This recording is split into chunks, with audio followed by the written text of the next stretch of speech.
So, I see you've come to learn about statistics. Our topic today is experimental design. Let's take a look at the chart. Before we begin speaking about experiments, we have to back up just a little bit. You see, there are several different ways to obtain information in a statistical investigation. The first is a census, which is when you take information from every member of the population.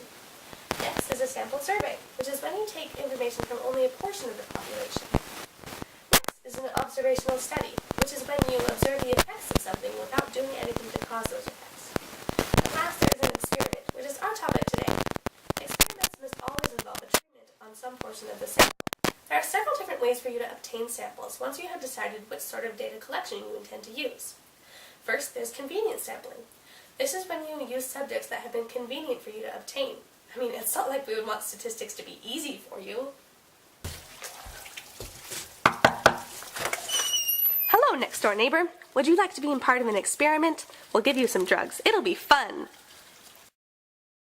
That would be the wrong way to do it. There's also voluntary response. All right, now who wants to be part of an experiment? Me. I do too. This would also be wrong. The reason is that we want our acquisition of samples to be as random and unbiased as possible.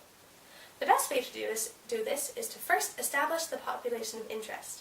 There's no reason to test blood pressure reducing pills on children if you're looking at the effects of these pills on adults who already have high blood pressure. Hello, young man. Do you want drugs? Second, you want to triangulate the area of interest. This is mostly due to cost issues. It would be pretty hard to get a sample from all adults in the U.S. with high blood pressure. So you might want to narrow it down to, say, all adults in Washington with high blood pressure, or even a specific city or clinic, depending on what you want to find out in your experiment. Third is randomization. This is so important in obtaining a sample. You want to have a simple random sample, where every member of the population has an equal chance of being chosen, and also every group of size n has an equal chance of being chosen. One way you could do this is a random number generator or table. And there are many other ways. What is most important is that your sample is obtained randomly. Next, we must talk about how to carry out the experiment. There are three facets of design that are essential to a good experiment. The first is randomization, which we already talked about a little bit. The next are replication and control. These are all combined in a very confusing way. It's really not that confusing. Oh, my alter ego. When did you get here? I've always been a part of you. That's not really what I meant, isn't it? Anyway, let's talk about replication first. This means that you have to make your experiment so that other people can do it too. That's not what it means. So, if you were doing an experiment on the last of the endangered buffalo, then you would have to make sure that they didn't all die out before other people wanted to do it. You really have no idea what you're talking about. Well then, what is it? Replication is when you do parts of the experiment more than once within the whole experiment, so that you can eliminate confounding variables. This is really important for the control part of the big three. Oh, so control isn't just what my parents do. No.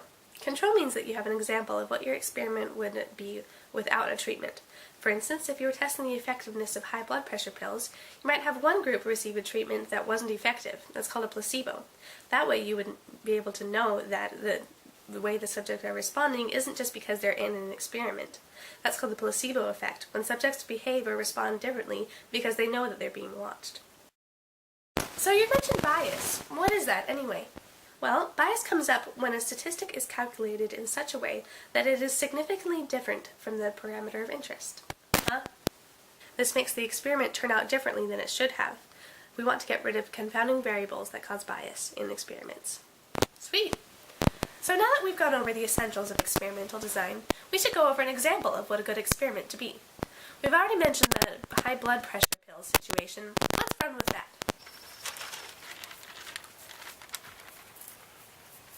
Now you're the one who doesn't have it right. And where did you get a cape, anyway?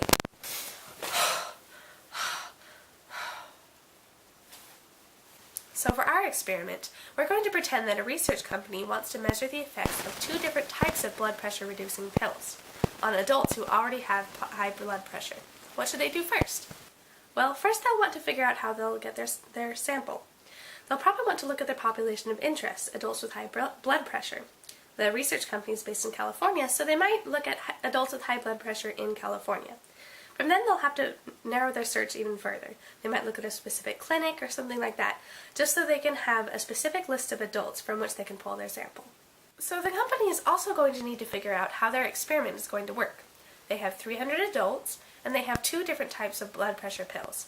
So they should just split the group in half, and then give one group one pill and the other group the other pill. No, you're wrong again. Remember that whole control bit we went over?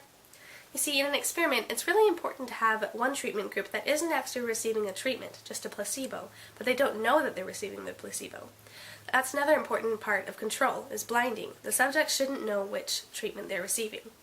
In this situation, you should divide the groups up into 3 groups: treatment A, treatment B, and the placebo. After that, they're free to carry out their experiment and make inferences from it, so long as they use proper procedures for statistical inference.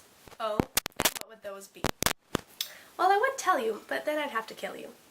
I don't think that would go very well. We'd kind of have like a Jekyll and Hyde situation. Don't we have that already?